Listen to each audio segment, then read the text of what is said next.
the people can actually access, can actually verify, and hindi lang po ito kwento-kwento ko. Dahil ang involved po dito ay court case. Everything is documented. Yan po, no? Yung mga hindi pa nakakaranas ng kaso.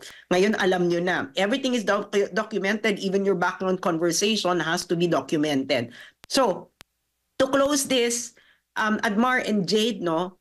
Facts are on my side. And I don't know what's on the side of the First Lady. But facts are on my side. Public court documents are on my side. Hindi ito gawang-gawa dokumento. They are real documents and official correspondences between the lawyer that provided and myself. You know, these correspondences are on my side. So all the points na sinabi ni Mrs. Araneta Marcos, there are all lies.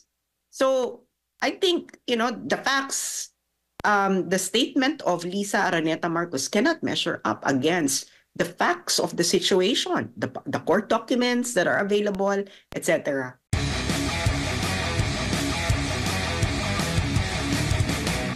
Ayan, ikaw rin ba ay na-bad shot sa mga pinagsasabi ni First Lady? Pero ito muna, paano ba kayo nagkakilala ni First Lady Lisa Marcos? Well, nagkakilala kami ni First Lady Lisa Marcos because of Franco Mabanta. Franco Mabanta ang dating PR ni Bongbong Marcos.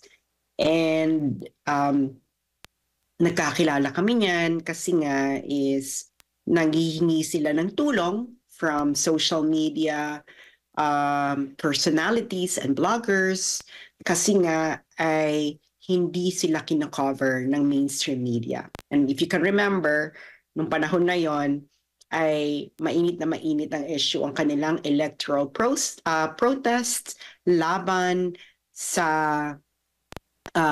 kay Vice President Leni Robredo. And mainstream media during that time ay very, very pro-Leni. So they're not being given a fair chance ng mainstream media. So November 2017, ako ay umuwi ng Pilipinas from the Netherlands primarily dahil ako ay naimbitahan na mag-public lecture on international relations sa isang paaralan sa Davao City, sa I think it's Holy Cross, if I'm not mistaken. Ang nanilito kasi ako, Holy Cross of Davao. And Franco Mabanta learned about na pupunta ako ng Pilipinas. So nag-arrange siya ng dinner with bloggers sa bahay ng nila BBM, ng kanilang pamilya, sa Nara Street sa Forbes Park. So ayan, nakikita niyo yung picture. Yan ang aming gather at yung mga bloggers na nandyan. Yan ay 2017 pa na larawan, tama? Yes, nandiyan ang date. Nakikita niyo ba ang date, mga kababayan, kung anong date niyan? Yan, November 2017, November 20, 2017. Tama ba? Yes. Ayan. And nabanggit kasi... Oh, sige po, go ahead. Yeah. Yeah, and ano yung kasi ang sabi kasi niya, I met them because they were sued for cyber libel. They came to me pro bono. Well, yung sinabi ni Lisa Marcos dyan, no, ay hindi naman yan buong katotohanan. Actually, walang tumama dyan. Unang-una, sila po ang lumapit sa amin at sila po ang nangangailangan ng tulong. Nangangailangan sila ng tulong dahil nga hindi sila pinapansin ng mainstream media dahil napaka-anti-Marcos ng mainstream media during that time. At kami ang kanilang nilapitan at humingi ng tulong. At yun na nga ang naging topic ng dinner na yan na inarrange ni Franco Mabanta. If you can see there, that's the picture ng dinner. Same day yan. That's November, I think November 20, tama ba? November 22, 2017. Oo, kita niyo dyan. Andyan po si Thinking Pinoy. Nandiyan pa ako. Sa sitting arrangement, ako ang nakaupo sa kanan ni BBM. At makikita nyo dyan ang topic ng dinner. Si Thinking Pinoy na mismo or RJ Nieto ang nagsulat. Can you see it? Yung, yung dinner Mm, mm. agenda. Mm. Mhm. So Electoral reform. yung larawan na pinost ni mo at yung larawan na yan ay same day. Yes, same day. So, different pictures, same day. So, yan ay dinner sa Nara Street House ng mga Marcoses ni BBM, ng pamilya ni BBM. So, ang topic dyan ay electoral protests nila. And of course, yung pinag-usapan din namin yung yung impeachment case na hinahain laban kay Lenny, and of course yung napapabalitang may RevGov movement. So but ang pinag-usapan talaga diyan na talaga is yung electoral reforms. Kinuwento nila sa amin kung ano ang nasa likod nito, kung paano sila iniipit at kung paano nangyari ang alleged na cheating noon. And kami naman, okay, tutulong kami at kawawa naman kayo, kaalyado naman kayo ng mga Duterte. And between you and the Dilaw, sila yung mas namin, no? Mas nalalapit ang aming puso, especially we share the same principles as BBM during that time, no? Electoral reform, foreign policy, etc. So, yan ang unang chance na nagkita kami ni Lisa Marcos at talagang nagkakilala. Ngayon, yung sinasabi niyang cyber libel, okay, mali-mali naman siya dyan. Dahil ang totoong may kasong cyber libel ay si RJ Nieto or Thinking Pinoy. So, what I'm showing you right now, baka nakakalimutan na to ng mga Pilipino at siguro nakalimutan na rin to ng ating unang ginang. Ang nagsampa ng kaso ng cyber libel laban kay RJ Nieto ay si former Senator Trillanes. That's the news during that time. Anong date yan, Admar? November 22, 2017. Yes, di ba? Same year. So, yaang time na yan, kinuha si Lisa ang nagpresentang abogado ni RJ Nieto or Thinking Pinoy sa kasong cyber libel. Okay? Pero hindi lingid sa kalaman ng lahat, no, lalo ng aking mga followers, na sinampahan ko po ng cyber libel case si Joe Verlario at Cocoy Dayaw.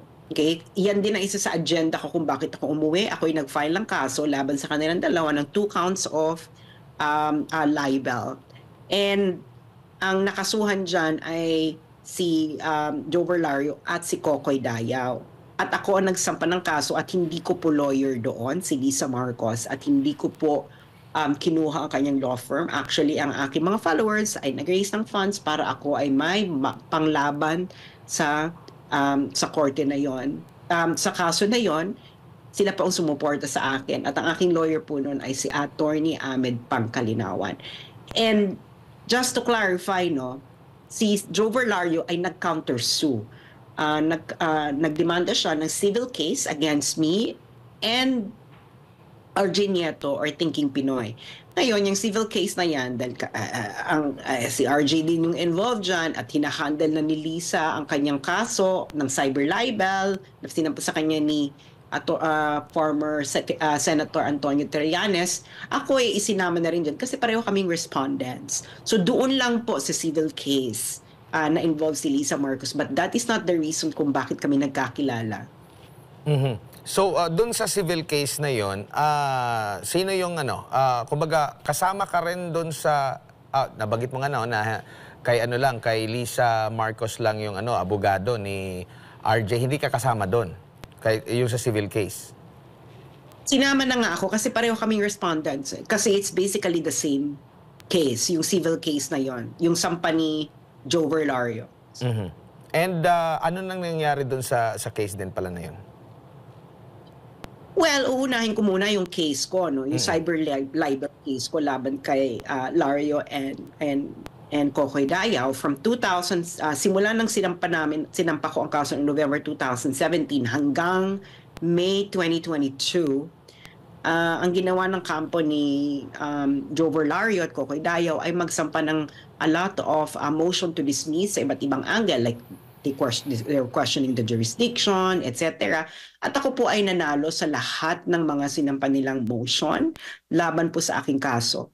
So finally, in May 2022, nagkaroon na ng pre-trial hearing sa Taguig. At ang aking counsel naman doon, ang sumama sa akin si Attorney Tom Berenguer. And alam niyo naman, no, sa mga abogado na nakikinig at may alam sa batas, pag ganyan, ang unang ginagawa ng judge ay yung judicial mandated settlement. Okay? The judicial mandated settlement is kailangan nyo mag-usap-usap, tingnan kung mag-aayos kasi sinabi ng judge, baka pwede kayong mag-sorry dalawa. No? They were referring to Kokoy Dayaw and Joe Verlario.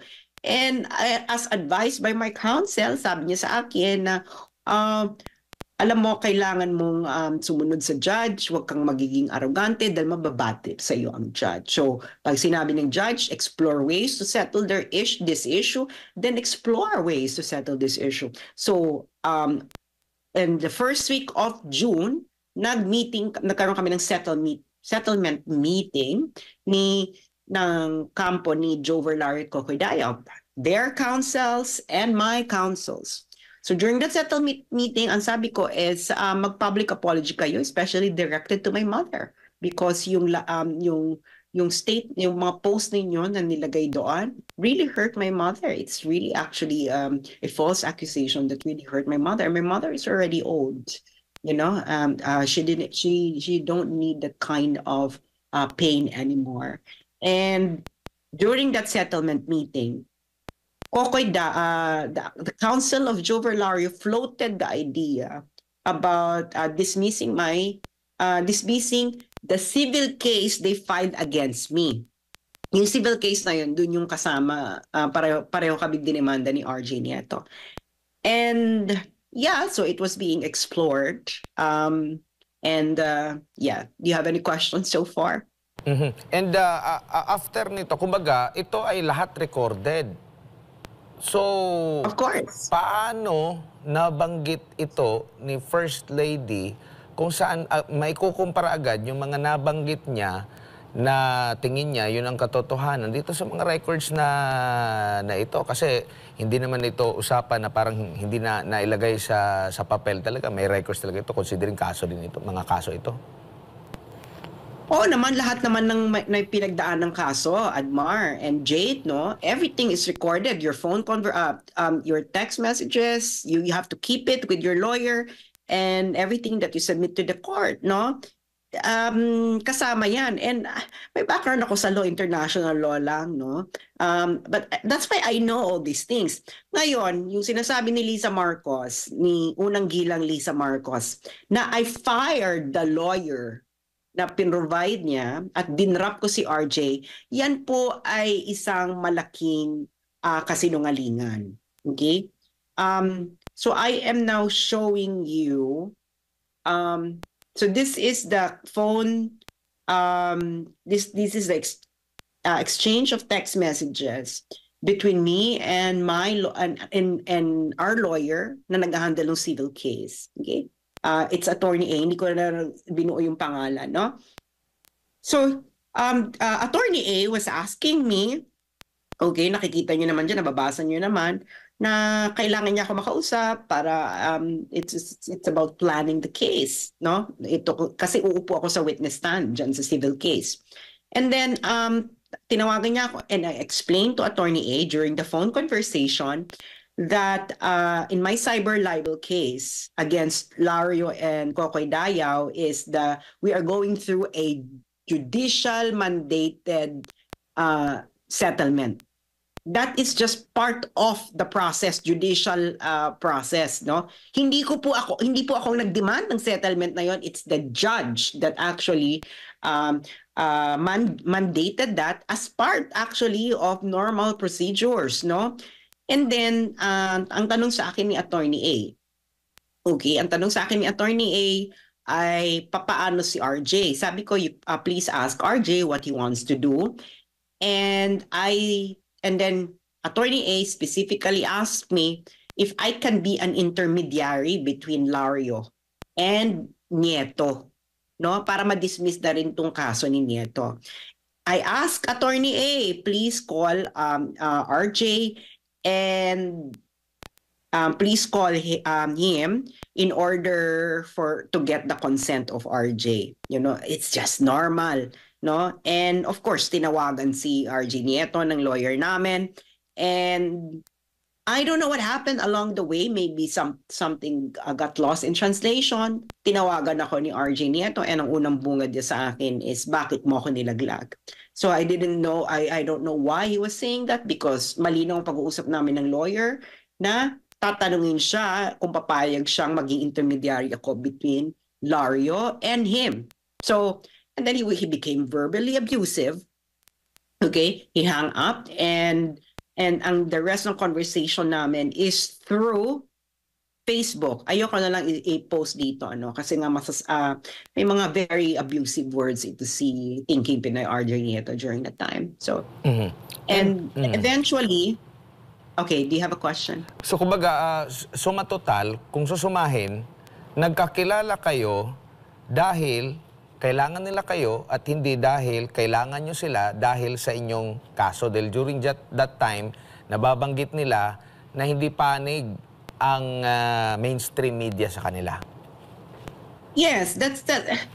Everyone knows that, no? Ilan ng vloggers na nandoon sa Nara Street, Forest Park during that dinner, admire, no? Everyone na nandoon, alam nilang ganun ang agenda. So it's going to be our words versus a one-woman word. No, we have records, we have documents, and RJ Nieto himself posted about the agenda of the meeting. Diba? Kaalyado nila yan si RJ Nieto. So that was his post during that evening. Everyone knows that was the agenda for them to get our help regarding their electoral protest, dahil hindi kino-cover ito ng fair ng mainstream media during the time.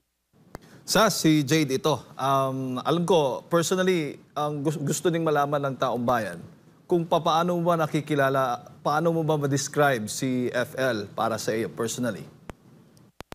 Well, you know, when the first time I met Lisa Marcos, she was actually a very down-to-earth lady. Very down-to-earth, friendly. Hindi mo siya makikitaan ng ere, no? Sa katawan, sa pag-iisip. She was very amiable, no? During that time. So the Lisa Araneta Marcos right now is a different Lisa Araneta Marcos right now. This is a Lisa Araneta Marcos with power. And sabi nga nila, you know, the real character of a person gets revealed once you give them power or money. So now, ayan na, maybe this is a real character. And itong maiksing sinabi niya sa akin dito sa kanyang interview with Anthony Tabierna, that she can blatantly lie like that about what happened to my case is, you know, a testament of how deep power really turned her into someone like her right now, no?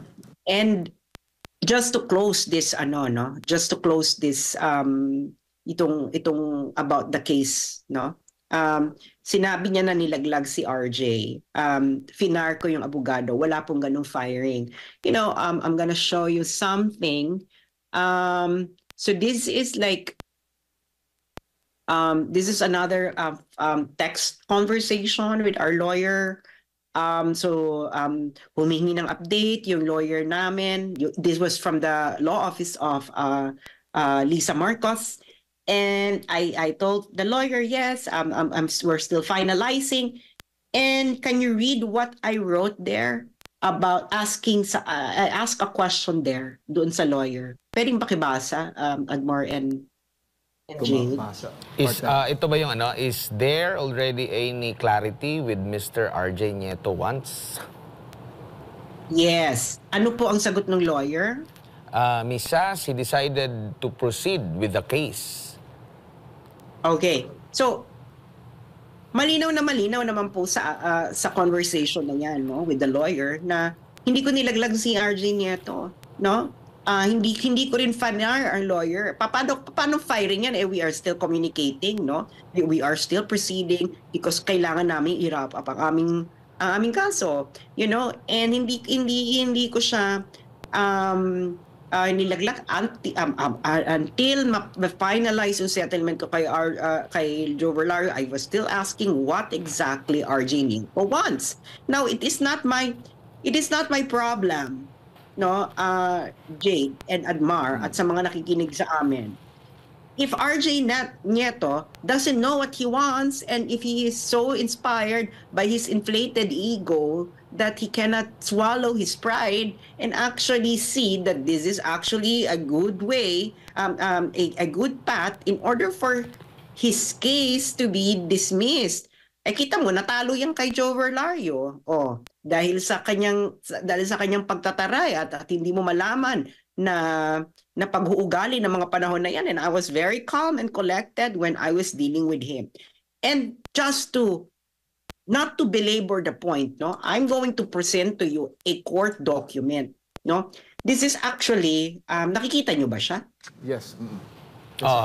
Okay, this is actually a court document. Okay, this is civil case number 1800772. Ito na yung motion to exclude. Okay, motion to exclude na final ng kampo ni Joe Verlario. Okay, ito is motion to exclude me as one of the defendants. Okay, so kung makikita nyo dito sa paragraph 3, okay, you can see the paragraph 3, no? Upon review of the judicial affidavit of defendant Ray Joseph Nieto, it appeared that Sasot had no active participation in the preparation, writing, or publication of the blog post that is largely the subject of this case. Furthermore, while Sasot was expressly mentioned in the related video taken by Nieto as having contributed certain information, Nieto's testimony as being the sole author of the blog post appears to belie this statement. Hence, the parties agreed that Sasot's exclusion as a defendant in this case would be included among the terms of their settlement. So, nakikita nyo dyan, no? Basically, Joe Verlario doesn't have a case against me dito sa civil case. So, kaya nga madaling i-float ng kampo ni Joe Verlario na tanggalin ako dito sa kaso, no, na ito. Dahil nga, doon lumabas mismo sa testimony ni Nieto na wala akong active it doesn't indicate any active participation, preparation, writing, or publication of the blog. And these are all court documents, no? These are public documents, Admar and Jade. The people can actually access, can actually verify, and hindi lang po ito kwento-kwento ko. Dahil ang involved po dito ay court case. Everything is documented. Yan po, no? Yung mga hindi pa nakakaranas ng kaso. Ngayon, alam nyo na. Everything is documented. Even your background conversation has to be documented. So, to close this, Admar and Jade, no? Facts are on my side. And I don't know what's on the side of the First Lady. But facts are on my side. Public court documents are on my side. Hindi ito gawang-gawa dokumento. They are real documents and official correspondences between the lawyer that provided and myself. You know, these correspondences are on my side. So all the points na sinabi ni Mrs. Araneta Marcos, there are all lies. So I think, you know, the facts, the statement of Lisa Araneta Marcos cannot measure up against the facts of the situation, the court documents that are available, etc. So, ayun lang po. So, yes, para lang ma-establish lang din natin, kailan lang huling kayo nag-usap ni FL at ano yung nag-trigger para bitawan mo ang iyong suporta sa kanila?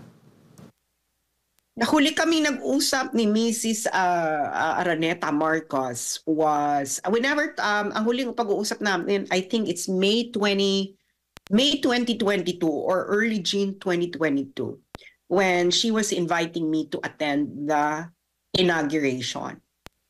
I actually excused myself. I told her that I have a duty sa SMNI dahil ako po ang anchor ng SMNI noon, special episode ng inauguration. So that was the only time, that was the last time that we spoke with each other. Ano ang nangyari at ako'y nag-withdraw ng suporta? It was because nag 180-degree turn sa foreign policy si Bongbong Marcos. Everyone knows that na yun ang naging dahilan, no? I publicly spoke against the foreign policy of Bongbong Marcos during a kapihan sa Kamuning Bakery Cafe ng, I think it was late February or early March 2022. And that was the beginning that the Presidential Communications Office and the trolls started attacking me, everything about me, and I believe na, Lisa Marcos was behind it kasi everything na sinasabi ng mga trolls nila are the same things that she's saying now in her interview with Anthony Taberna, which now I have demonstrated with facts, with court documents, to be patently false.